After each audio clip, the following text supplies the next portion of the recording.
بسم اللہ الرحمن الرحیم۔ السلام علیکم۔ کہانی میری آپ بیتی ہے، بس سانپ اور دوسرے کردار نقلی ہیں۔ کہانی کو سمجھنے والے دماغ سے اگر پڑھا جائے تو بہت زبردست پوائنٹ ہے، کسی کے لیے سبق آموز۔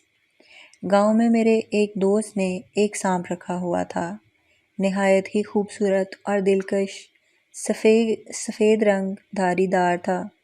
میں اکثر اس کے گھر پر جاتا اور سانپ کے ساتھ دل بہلاتا تھا، یا آپ یوں کہہ لیں کہ میں اس سے بہت مانوس ہو گیا تھا۔ ایک دن میں سانپ کے ساتھ کھیل رہا تھا، میں لیٹا ہوا تھا کہ سانپ نے مجھے پاؤں پر ڈس لیا۔ اللہ کی قدرت، خون کڑوا ہونے کی وجہ سے مجھے کچھ خاص پریشانی تو نہ ہوئی، بس ڈنگ کی تھوڑی سی تکلیف ہوئی۔ میں دوست کو بتائے بغیر واپس آ گیا۔ کچھ دنوں بعد جب دوبارہ اس کے گھر گیا تو سانپ نے ایک بار پھر خلاف توقع مجھے ڈس لیا، اور حیرانی کی بات مجھے کچھ نہ ہوا۔ اور اب کی بار میں ایک دن کے ناگے کے بعد گیا تو سانپ نے اپنا نرم سا جسم میرے گرد لپیٹ لیا۔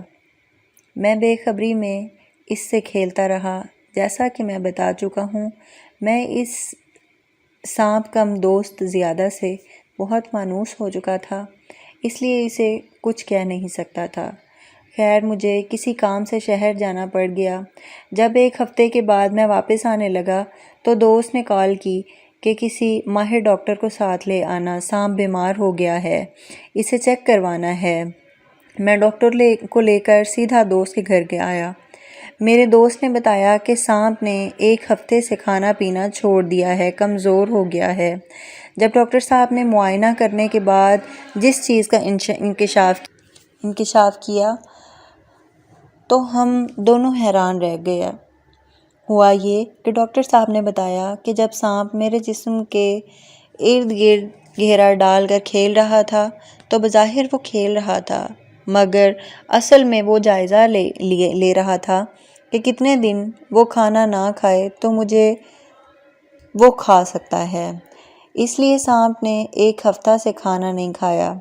مزید یہ کہ جب میں نے بتایا کہ سانپ 2 دفعہ مجھے ڈس چکا تو ڈاکٹر صاحب نے کہا کہ اگر آپ پہلی دفعہ ہی اسے مار دیتے تو اچھا ہوتا، مگر آپ نے خود موقع دیا اسے، اس میں سانپ کی نہیں، آپ کی غلطی ہے۔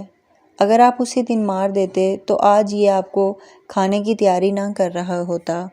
لہٰذا میں نے دوست کے ساتھ مل کر اس سانپ کو ٹھکانے لگایا اور اللہ کا شکر ادا کیا۔ خلاصہ، آپ بھی اپنے ارد گرد نظر دوڑائیں اور دیکھیں کہ آپ کے دوستوں، رشتہ داروں اور خیر خواہوں کی شکل میں کئی ایسے سانپ ہوں گے جو آپ کو ڈسنے کے لیے تیار بیٹھے ہیں۔ اپنے آپ کو محفوظ رکھیے زمانے سے اور لوگوں کے شر سے۔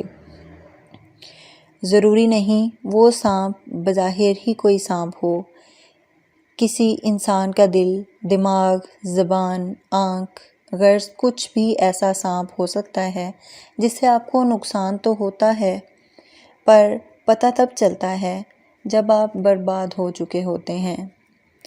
ایک بات اور قارئین، انسان کی سب سے بڑی دولت اس کی عزت ہے، اسے سنبھال کر رکھیں، کیونکہ یہ ایک بار چلی گئی تو واپس نہیں آئے گی۔